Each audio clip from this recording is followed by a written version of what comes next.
Hello my officers, welcome back to our channel अम्नीफाई। So Nidhi, आपके demand पे मैं सिलेबस को आपको डिकोड करके बताऊंगी। ओके, सो मैं आपको सिलेबस का ब्रेकडाउन यहाँ पे करके बता रही हूँ, लेकिन मैं यहीं पे आपको एक रिमाइंडर देती हूँ। यहाँ पे मैं आपको ब्रीफली बताऊंगी कि आपको प्रीलिम्स में क्या क्या पढ़ना है, कौन कौन से सब्जेक्ट्स आपको पढ़ने हैं और उनके अंदर कौन कौन से टॉपिक्स, उनका मैं आपको सिर्फ एक ब्रीफ आइडिया दूंगी कि आपको क्या क्या देखने को मिलेगा।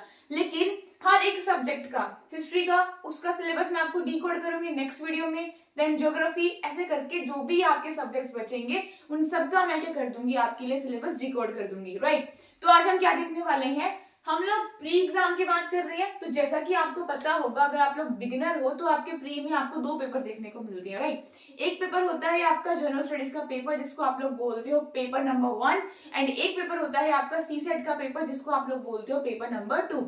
राइट, तो यहाँ पे मैं आपको किस पेपर का सिलेबस बताने वाली हूँ, तो वो रहेगा आपका general studies paper number 1। Okay, जिसको आप लोग शॉर्ट फॉर्म में जीएस के नाम से भी जानते हो। तो उसमें कौन कौन से सब्जेक्ट्स आपको पढ़ने को मिलेंगे। अगर आप यूपीएससी का सिलेबस देखोगे, अगर आप ऑफिशियल वेबसाइट से यूपीएससी के सिलेबस का पीडीएफ डाउनलोड करोगे, तो आपको एक कुछ यहाँ पे ऐसे करके लाइंस देखने को मिलेंगी। वहां पे आपको करंट अफेयर्स ऐसे करके सब कुछ मेंशन देखने को मिलेगा, बट वहां पे बिल्कुल भी टॉपिक्स मेंशन नहीं कि आपको क्या करना है क्या नहीं करना। राइट, तो देखो मोटा मोटा अगर मैं आपको उसका ब्रेकडाउन करके बताऊं, तो ये सारी चीजें आपको सिलेबस के अंदर देखने को मिलती हैं। राइट, आपको हिस्ट्री देखने को मिलेगी, ज्योग्राफी देखने को मिलेगी, इकोनॉमी देखने को मिलेगी, जनरल साइंस एंड टेक्नोलॉजी देखने को मिलेगी, इंडियन पॉलिटी एंड गवर्नेंस देखने को मिलेगी, इन्वायरमेंट एंड इकोलॉजी देखने को मिलेगी, करंट अफेयर्स देखने को मिलेंगे, एंड कुछ मिसलेनियस टॉपिक्स हैं वो आपको देखने को मिलेंगे। राइट, अब एक एक करके सबका ब्रेकडाउन करते हैं। अगर हम लोग अपनी हिस्ट्री को देखें, तो हिस्ट्री में आपको तीन तरह की हिस्ट्री प्रीलिम्स में देखने को मिलेगी, that is ancient, medieval and modern. I hope it's clear to everyone. Right, तो एंशिएंट में आपको क्या पढ़ना है, देखो एंशिएंट की शुरुआत होती है आपके स्टोन एज से, उसके बाद में आप पढ़ते हो आईबीसी के बारे में। अब आप लोग मुझसे पूछोगे कि दी हमें तो पता ही नहीं है कि स्टोन एज क्या होती है, आईबीसी क्या होती है और ये बुद्धिज्म जैनिज्म क्या होता है, तो फिक्र करने की जरूरत नहीं है। अभी मुझसे आप लोग मोटा मोटा सिलेबस का जो है वो ब्रीफ आइडिया ले लो, ठीक है। उसके बाद में मैं आपको बताऊंगी पूरा टॉपिक वाइज कि आपको एंशिएंट में क्या करना है, मिडाइवल में क्या करना है, मॉडर्न में क्या करना है। अभी के लिए मैं आपको बता दूं कि आपको एंशिएंट में शुरुआत करनी होती है आपके स्टोन एज से, ठीक है। फिर आपको आईबीसी देखने को मिलती है, मतलब इंडस वैली सिविलाइजेशन आपको देखने को मिलेगी, जिसको आप लोग हड़प्पन सिविलाइजेशन नाम से भी जानते हो। फिर आपको वैदिक पीरियड देखने को मिलेगा, ऋग्वैदिक, लेटर वैदिक पीरियड आपको देखने को मिलेंगे। चलो मैं इतना डिटेल में नहीं समझाती, ठीक है। बुद्धिज्म जैनिज्म आपको देखने को मिलेगा, महाजनपद देखने को मिलेंगे, मौर्य, गुप्ता, ये सब कुछ आप जो है वो एंशिएंट में पढ़ने वाले हो। उसके बाद में आप आ जाते हो, आपकी एंट्री हो जाती है मिडाइवल लाइन के अंदर में। तो वहां पे आपको दलित सल्तनत देखने को मिलेगी, मुगल्स देखने को मिलेंगे, भक्ति के मूवमेंट्स देखने को मिलेंगी, एंड कुछ रीजनल किंगडम्स का जो है वो आपको देखने को मिलेंगी, वो उभरते हुए आपको वहां पे देखने को मिलती है। उसके बाद में आप जंप कर लेते हो आपके मॉडर्न हिस्ट्री के अंदर में, ठीक है। उसमें आपको ब्रिटिश का रूल देखने को मिलेगा, फॉरेन पावर्स इंडिया में आएंगे, उनका आगमन होता आपको दिखाई देगा, ठीक है। एडवेंट्स उनका देखने को यहाँ पे मिलेगा। उसके बाद में आप देखोगे कि 1857 का रिवॉल्ट के बारे में आप लोग पढ़ने वाले हो, एंड देन आप इंडियन नेशनल मूवमेंट्स के बारे में पढ़ने वाले हो, गांधीयन फेज आपको देखने को मिलेगी, एंड फाइनली उसके बाद आपको इंडिपेंडेंस देखने को मिल जाती है। तो ये मैं आपको सिर्फ मोटा मोटा बता रही हूँ, मैं फिर से यहाँ पे आपको बोल रही हूँ, डिटेल्ड में I tell you later. Fine, okay. Now comes to the geography. Geography का अगर हम लोग क्लासिफिकेशन करें तो ऐसे कर सकते हो, Indian geography, physical geography and your world geography. Right, Indian में आप पढ़ोगे उसके फिजिकल फीचर्स के बारे में, माउंटेन्स के बारे में, लाइक हिमालयाज हो गए आपके, ठीक है, प्लेटूज के बारे में पढ़ोगे, रिवर्स के बारे में पढ़ोगे, ट्रिब्यूटरी क्या होती है, डिस्ट्रीब्यूटरी क्या होती है, सब चीजें आप लोग पढ़ने वाले हो, डेल्टाज क्या होते हैं, सब कुछ आप लोग पढ़ने वाले हो, वेजिटेशन के बारे में पढ़ने वाले हो, इंडिया की क्लाइमेट, मॉनसून का पूरा मैकेनिज्म पढ़ने वाले हो, ठीक है। नेचुरल डिजास्टर्स के बारे में आप लोग पढ़ने वाले हो, ठीक है, उसके सॉइल वाइल सबके बारे में आप लोग इंडियन ज्योग्राफी के बारे में, इंडियन ज्योग्राफी के टॉपिक में पढ़ने वाले हो। And then it's comes to physical geography, यहाँ पे आपको क्लाइमेट के बारे में पढ़ना पड़ेगा, एटमोस्फेयर के बारे में पढ़ना पड़ेगा, ओशंस के बारे में पढ़ना पड़ेगा, ठीक है, बायोजियोग्राफी और मेराइन लाइफ के बारे में आपको पढ़ना पड़ेगा। तो ये कुछ टॉपिक्स होते हैं जो आपको यहाँ पे देखने को मिलेंगे, ठीक है। बिग बैंग थ्योरी भी आपको इसी के अंदर देखने को मिलेगी, अर्थक्वेक्स, वॉल्केनोज यहाँ पे आपको देखने को मिलेंगे, यहाँ पे वेरियस टाइप की रॉक्स के बारे में आप लोग पढ़ने वाले हो। तो वो सब कुछ आपको इस फिजिकल ज्योग्राफी के अंदर आपको दिखता हुआ मिलेगा। राइट, उसके बाद में आप आ जाते हो आपकी वर्ल्ड ज्योग्राफी के पास। वहां पे आपको कॉन्टिनेंट्स के बारे में पढ़ना है, ठीक है, ओशंस के बारे में पढ़ना है, इंपॉर्टेंट लैंडफॉर्म्स के बारे में आपको पढ़ना पड़ेगा, जैसे कि डेजर्ट्स कहाँ पे हैं, माउंटेन्स कहाँ पे हैं, प्लेटूज कहाँ पे हैं, ठीक है, रिवर्स के बारे में आप लोग पढ़ने, सो मैं बात कर रही थी क्लाइमेट जोन्स के बारे में। ओके, तो वर्ल्ड ज्योग्राफी में आपको क्लाइमेट जोन्स भी देखने को मिलेंगी।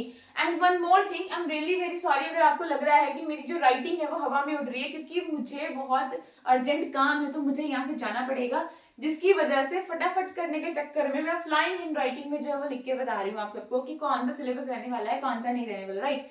तो निधि, क्योंकि आपने मुझे कहा था कि दीदी आप वीडियोस नहीं बना रहे हो, नहीं बना रहे हो, नहीं बना रहे हो, तो यार एक तो मुझे बहुत सारे काम पड़ गए थे बीच में, और अब फिर से मैं आपकी लाइफ से 3-4 दिन के लिए गायब रहने वाली हूँ, आपको बिल्कुल दिखाई नहीं देने वाली हूँ। तो जब मुझे टाइम लगेगा इसको मैं रिकॉर्ड करके साथ में ले जाऊंगी, जब टाइम लगेगा मैं इसको कटिंग वटिंग करके अपलोड कर दूंगी। फाइन, तो आ जाओ आगे बढ़ते हैं। हिस्ट्री का हमने देख लिया, ज्योग्राफी का हमने देख लिया, now it's comes to the economy.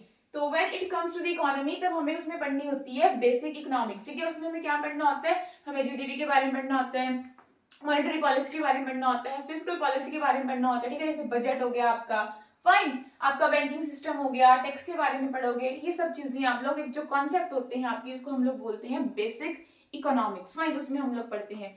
उसके बाद में आपको कुछ गवर्नमेंट स्कीम्स पढ़नी पड़ेंगी। और इकोनॉमी में क्या होता है ना यार, आपको करंट पे थोड़ा फोकस करना पड़ता है, क्योंकि अगर आपका करंट पे फोकस नहीं रहेगा ना तो आप क्वेश्चन जो है वो गलत कर जाओगे पेपर में जाके, फाइन।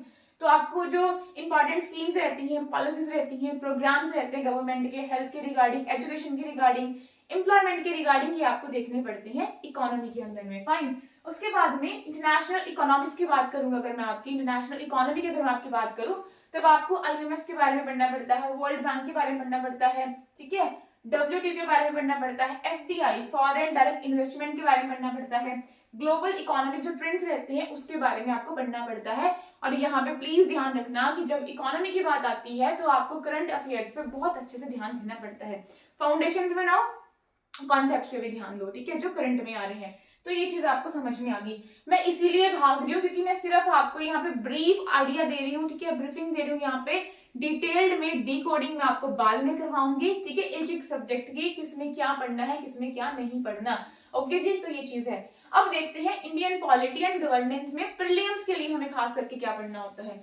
तो आ जाओ, तो देखो कॉन्स्टिट्यूशन ऑफ इंडिया की अगर हम लोग बात करें तो आपको ये पढ़ना पड़ेगा, जिसमें आपके फंडामेंटल राइट्स आते हैं, फंडामेंटल ड्यूटीज आती हैं, डीपीएसपीज आते हैं, और जो कॉन्स्टिट्यूशनल की अमेंडमेंट्स है वो आपको देखने को मिलेंगी। उसके बाद में पॉलिटिकल सिस्टम की अगर हम लोग बात करें, कुछ मत करो यार, एम लक्ष्मीकांत उठा लो, ये की पढ़ी है मेरी, ठीक है, उसको उठाओ और उसको पढ़ लो अच्छे से, बहुत ज्यादा अच्छे से, फाइन। आप प्रेसिडेंट के बारे में पढ़ोगे, प्राइम मिनिस्टर के बारे में पढ़ोगे, ओके।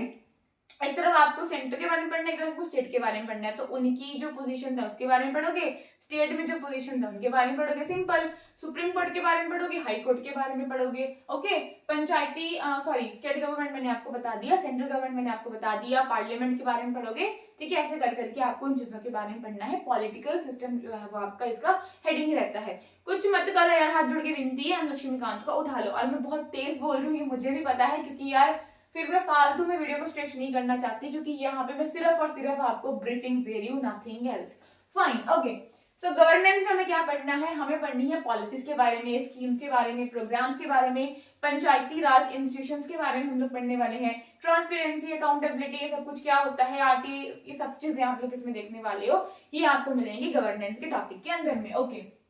ये आपका हो गया जनरल साइंस एंड टेक्नोलॉजी। इसमें आप लोग क्या पढ़ने वाले हो, जनरल साइंस में आपको बायोलॉजी के कुछ कॉन्सेप्ट्स पढ़ने हैं। कुछ मत करो, 6 से लेके आप लोग एनसीईआरटी पढ़ना स्टार्ट करो तो आपका ही कवर अप हो जाएगा। केमिस्ट्री पढ़ोगे, फिजिक्स पढ़ोगे। अब जब बात आती है आपकी टेक की, तो वेरियस टाइप की टेक्नोलॉजी के बारे में आप लोग पढ़ने वाले हो, ठीक है, जैसे बायोटेक होगी आपकी, नैनोटेक होगी, रोबोटिक्स होगी, आर्टिफिशियल इंटेलिजेंस हो जाएगी, डिफेंस के बारे में पढ़ोगे, ठीक है, अलग अलग मिसाइल्स के बारे में आप लोग पढ़ने वाले हो। तो ये सारी चीजें आपको टेक्नोलॉजी के अंदर देखने को मिलेंगी। एंड वन मोर थिंग, जैसे आपकी इकोनॉमी में करंट बेहद इंपॉर्टेंट है, वैसे ही आपकी साइंस एंड टेक में करंट बहुत महत्वपूर्ण रोल जो है वो अदा करता है। तो प्लीज करंट को मत छोड़ना। अब अगला टॉपिक अगर मैं आपको बताऊं तो करंट अफेयर्स, इसमें आपको करने पड़ेंगे कम से कम 2 साल के करंट अफेयर्स, ठीक है। अब बहुत सारी चीजें आपको इसमें देखने को मिल जाएंगी। अब इसको कैसे टैकल करना है, कैसे इसको पढ़ना है, कैसे नहीं पढ़ना, वो मैं आपको बाद में बता दूंगी, ठीक है। तो करंट अफेयर्स में आपको क्या करना है, कम से कम 2 साल का आपको करंट करना पड़ेगा। आप कोई भी न्यूज़पेपर, द हिंदू या कुछ भी, उसका क्या करो, अगर खुद से समझ में नहीं आता तो किसी भी चैनल पे जाओ, उसका वीडियो देखो वहां पे जाके, और फिर उसको बाद में समझो, उसको सब्जेक्ट के साथ में रिलेट करो कि सब्जेक्ट के ये वाले सेक्शन से यहाँ से ये वाला टॉपिक आ रहा है आज न्यूज़पेपर के अंदर में। इतना कर लो कि डेली एक 1.5 घंटे की वीडियो देखो, नोट्स बनाने की जरूरत नहीं है, सिंपल टॉपिक का वहां पे नाम मेंशन कर दो कि आज की डेट में हमने ये सब कुछ पढ़ा है। उसके बाद में आपको क्या करना है, अगर आपके पास में 1-2 साल है आगे पेपर देने के लिए, 1 साल भी आपके पास में है, तो कोई भी मंथली मैगजीन उठाओ, ठीक है, उसमें से आप लोग जो है वो देख लो कि ये टॉपिक्स आपने पढ़े थे, वहां जाके उसको रिवाइज कर लो।